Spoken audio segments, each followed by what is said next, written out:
एक लड़का नदी किनारे अकेले बैठा हुआ था। वह बहुत उदास परेशान लग रहा था। एक व्यक्ति वहां से गुजर रहा था। तभी उसकी नज़र उस लड़के पर पड़ी।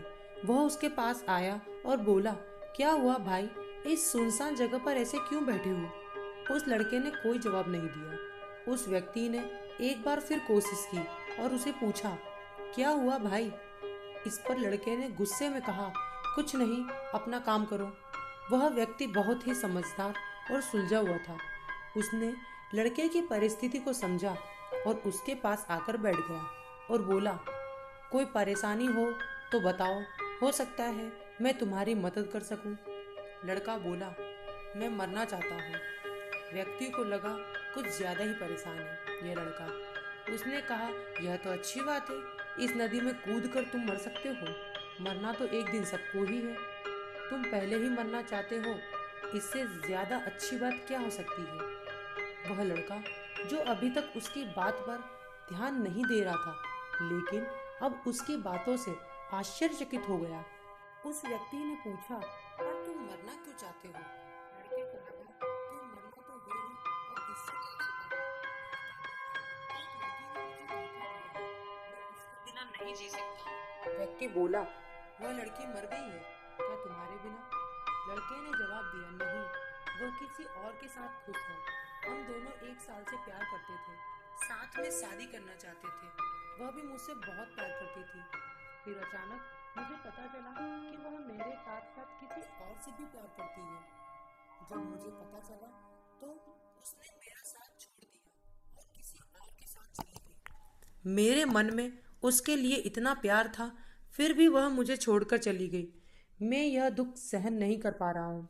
उसकी याद मुझे जीने नहीं देती। मैं उसे नुकसान नहीं पहुँचा सकता। हो सकता है मेरी मौत से उसकी आंखें खुल जाएं और वह मेरे प्यार को पहचाने।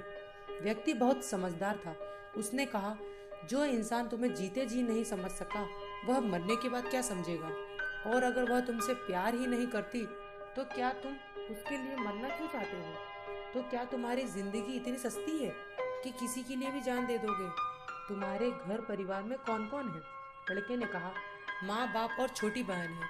माँ पिताजी दिन भर काम करते हैं और वह भी मुझे हर बात पर डांटते रहते हैं। मैं जिंदगी से तंग आ गया हूँ। व्यक्ति ने कहा, तुम्हारा परिवार होते हुए भी तुम एक अनजान लड़की के लिए मरना चाहते हो, तो तुम्हारी मर्जी, मैं तुम्हें नहीं रोकूंगा। और जब तुम भगवान के पास जाओगे तो तुम उन्हें क्या बताओगे कि तुम एक लड़की के लिए मर गए? तुमने ऐसा क्या अच्छा काम किया है जिससे भगवान तुमसे खुश हो सके? लड़का सोच में पड़ जाता है। इसीलिए मेरा कहना है कि तुम मरना चाहते हो तो तुम्हारी जिंदगी के 6 महीने तो वह करो जिससे सब खुश हो सकें। अपने माँ बाप और परिवार समाज के लोगों के लिए कुछ करो, ताकि मरने के बाद तुम्हें कुछ ना करने का पछतावा ना हो। और ठीक 6 महीने के बाद तुम यहाँ आना और आराम से मर जाना। तुम्हें कोई नहीं रोकेगा। लड़के को उसकी बात सही लगी। वैसे भी मरना तो है ही, तो मरने से पहले अच्छे से जी लेते हैं। यह कहकर वह लड़का वहां से चला जाता है। ठीक 6 महीने बाद वह लड़का वापस उसी नदी के किनारे आता है। चूंकि वह व्यक्ति रोज उस रास्ते से जाता था, उसने देखा कि वह लड़का वापस आया है। व्यक्ति ने कहा, क्या हुआ, आ गए मरने के लिए? लड़के ने कहा, जब 6 महीने पहले मैं यहाँ से गया था, तब बहुत ही उदास और परेशान था। मुझे कुछ अच्छा नहीं लग रहा था। हर समय उस लड़की की याद मुझे सता रही थी। पर 6 महीने के बाद मरने का सोच में रुक जाता था।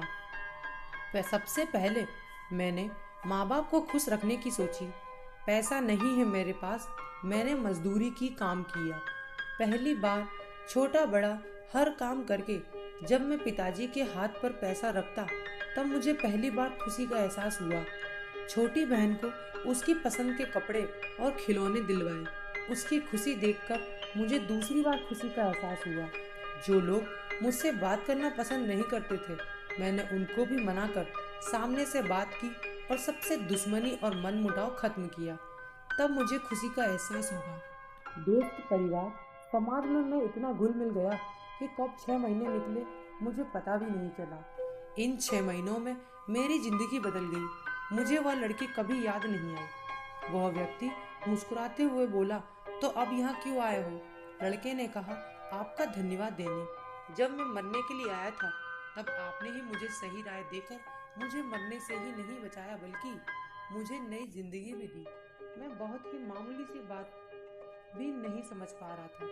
जो इंसान मेरा है ही नहीं, उसके लिए मैं उन लोगों को छोड़कर जा रहा था जो मुझे बहुत प्यार करते हैं। इन 6 महीनों में मैंने कभी उस लड़की की तरफ नहीं देखा, फिर भी मैं खुश था। व्यक्ति ने पूछा, उस लड़की का क्या हुआ? लड़का बोला, दोस्त बता रहे थे कि वह लड़की जिससे प्यार करती थी उस लड़के ने उसे भी धोखा दिया और वह वापस मुझसे बात करना चाहती है, पर इस बार मैं धोखा नहीं खाने वाला। मैंने उसे साफ मना कर दिया। घर वालों ने मेरे लिए एक बहुत अच्छी और सुंदर लड़की ढूंढी है। मेरी उससे शादी है जिसमें आपको जरूर आना है।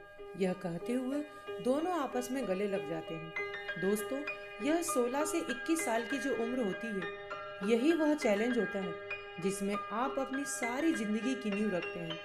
ईश्वर ने इस उम्र में आपके लिए इतने चैलेंज रखे हैं जिनमें पार पाना मुश्किल लगता है, जैसे प्यार, नशा, मौज मस्ती आदि। इन सबको इग्नोर करके जो आगे बढ़ता है वही लाइफ में कुछ कर पाता है। यह सभी हमारे समय को खराब करते हैं। इसीलिए जब तक आप अपने लाइफ में कुछ बन नहीं जाते तब तक आप इन प्यार यार के चक्कर में ना पड़े। आप क्यों भूल जाते हैं कि आपको अपना जीवन साथी किसी भी हालत में मिल जाएगा? बस आप उसके लायक बनिए कि आप उसके रिश्ते की कदर कर सकें। अपने लाइफ में हर कुछ हासिल करें, उसके बाद ही आप अपने साथी के लायक बन पाएंगे। नहीं तो वह साथी भी आपको छोड़कर चली जाएगी। तो दोस्तों, कहानी आपको अच्छी लगी हो तो लाइक करें, शेयर करें और सब्सक्राइब करना ना भूलें। Thank you.